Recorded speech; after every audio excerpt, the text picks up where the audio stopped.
To Module 2. Like I said yesterday, Monday or Tuesdays, I try to put out a little screencast that gives me a chance to talk a little bit about what we covered the week before, wrap a nice little bow around it, give me a chance to identify some really strong things that I saw come out of the discussion forums, sort of summarize that for you, and then illustrate how that's going to feed into our material this week. I'd start off by saying the discussion forums are a really important part of the learning process. These are some complex sort of ideas that are really difficult to get your mind around. It takes some conversation and some back and forth and able to do that. So the forums are very important for that. But it also means you're going to maybe sometimes trip up, right? And that's completely fine. That's why the forums themselves are very low stakes in the sense that a couple of points here or there on the discussion forums, as long as you're participating, is not going to make a massive impact on your grade. But if you don't participate in them, they're sort of large enough to do that, which is why they're graded where they are. So I wanted to just say that I saw nothing in the discussion forums from last week that led me to worry about any of you, right? And they will always serve this sort of purpose, right? So this week past, there were sort of two goals here. Let's think about international relations structurally, and let's then see what we can do from the perspective to understand something in our world, which was the Russian invasion of Ukraine. I'm going to talk about both of those quickly, right? And it's important to know that at the end of the day, the discipline of international relations is really defined by this idea that the international order is anarchic. It has no center. There is no authority that sits at it that dictates things to anybody else.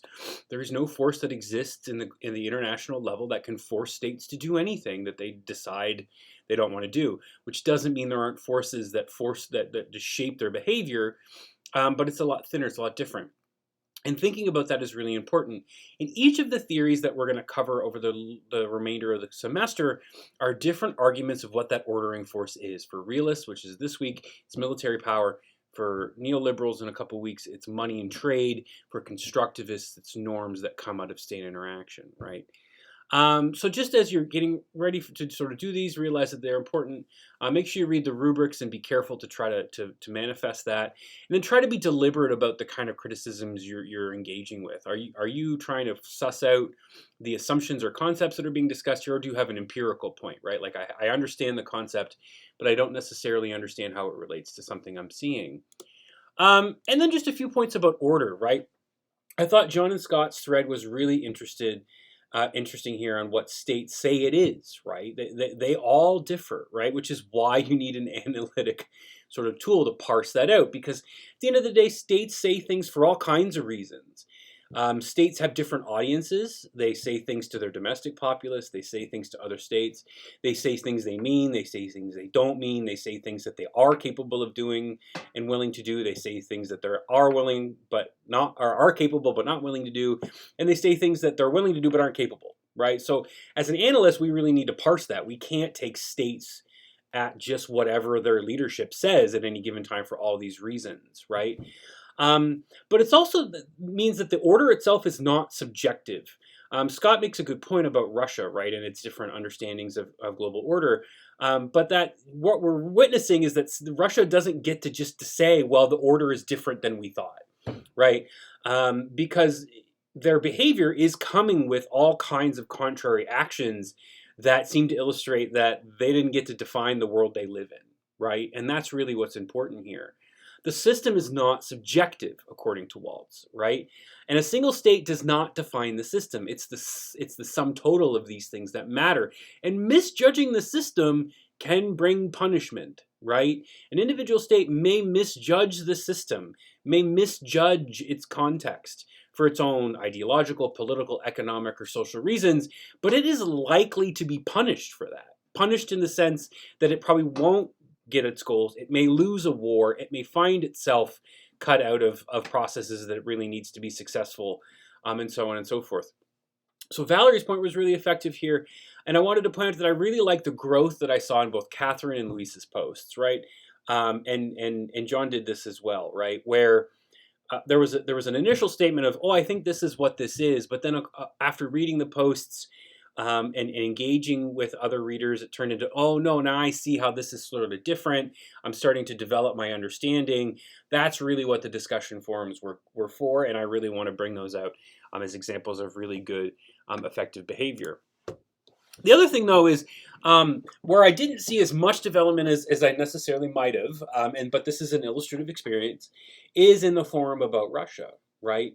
So all of you really did a great job of talking about the proximate causes of the war in Ukraine, right? Russia's at least claims that it feels threatened by NATO, right? Whether or not that claim is legitimate, again, there's no arbiter of that in international relations. That it did claim that it was NATO's expansion that forced it in this position, all these kinds of things. But these are proximate causes, right? And one of the things that we got to wrap our minds around in this course is the fact that there are proximate causes constantly. There are always reasons for states to go to war, always, every day, all the time, between almost every set of states, right? But they don't, almost all the time, right? Wars, when you realize that about proximate causes, should be actually almost constant, and they're not, right? And then the secondary question is, when do they break out when they do? And this is where structure really helps us, right? Because it allows us to start thinking about, well, what are the conditions under which those proximate causes, those animosities, those claims are likely to bubble over and when they're not, right? So it's important to note that these claims by Russia are 30 years old.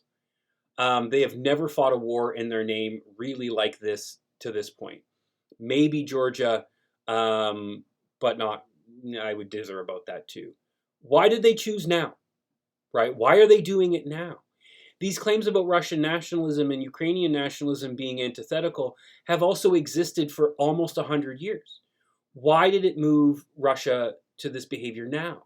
Why did Russia accept Ukraine's independent statehood after the collapse of the Soviet Union? Why didn't Russia do this when Poland joined NATO, right? Another border country that it sees as largely part of its own, right, for the same reasons.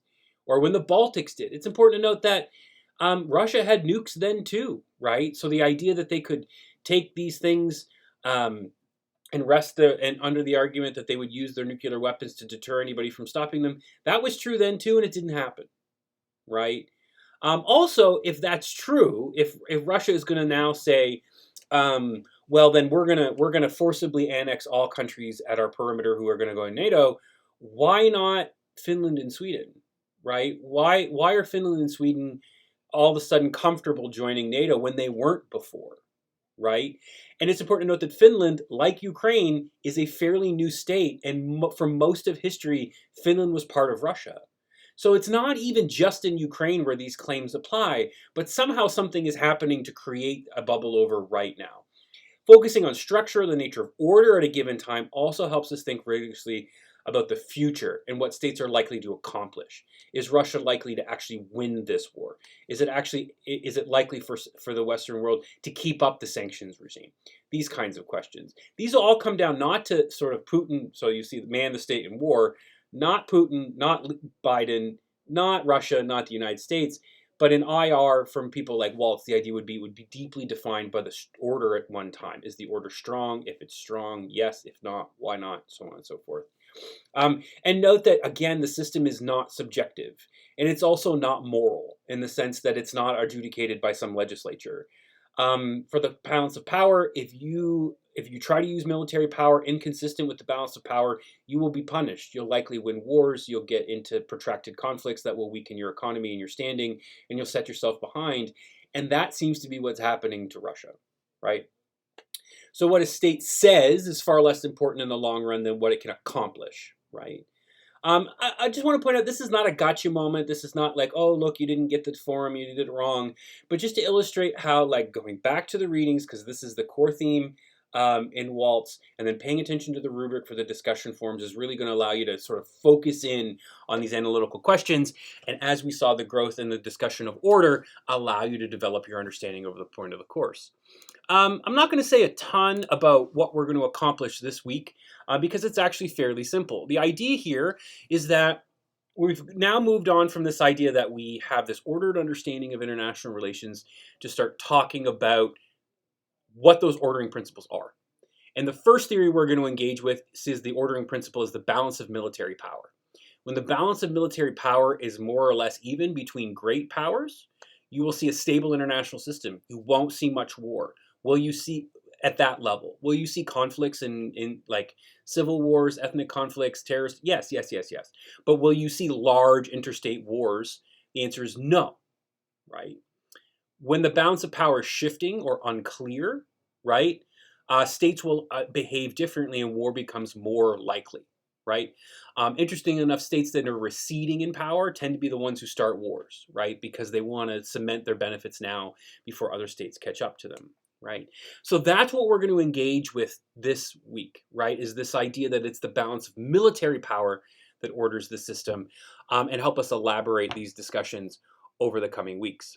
The other thing I wanted to bring up is attached to this announcement is the assignments for the treatment assignment. Realize that we're not going to start that until next week. The treatment assignment is really designed, and I'll let you go back and read about it, and I'll talk a little bit more about it in a coming video, but allows you to sort of take one piece, do a deeper dive in it for the benefit of everybody, and then make the reading load that much more manageable. Okay, so you hear from me over the course of the week.